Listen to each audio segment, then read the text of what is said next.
বন্ধুরা, আজকে চলে এলাম ওয়েল অ্যাগ্রোতে। সো সারাদিনই ছিলাম, সন্ধ্যার সময় একটু বৃষ্টি হচ্ছে, বৃষ্টির আগ মুহূর্তে আমরা আসার আগে এই ভিডিও শ্যুটটা করেছি। বাগান বিলাসের ফুলগুলো আসলে যখন হালকা সন্ধ্যা হলো, লাইটের সাথে অনেক সুন্দর দেখাচ্ছে এবং চারপাশের পরিবেশটা অনেক সুন্দর এবং খুবই ভালো লাগছে। আসলে আপনারা যদি সময় পান, আপনারা ওয়েল অ্যাগ্রোতে ফ্যামিলি সহকারে কিছু প্যাকেজ আছে, নিয়ে যেতে পারেন। আমরা আজকে আসলে ফ্যামিলি আসলে বন্ধুবান্ধব গিয়েছি। অনেক সুন্দর এই পাহাড়ের একেবারে সমতল ভূমিতে সুন্দর করে সুন্দর একটা পুকুরের আপনারা দেখতে পাচ্ছেন।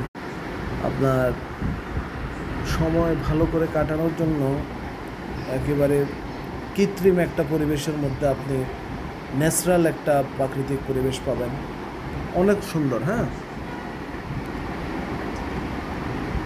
আমরা ঘুরিয়ে দেখার চেষ্টা করছি। দেখেন পরিবেশটা কি মোহনীয়। আপনার পুকুর পাশটাকে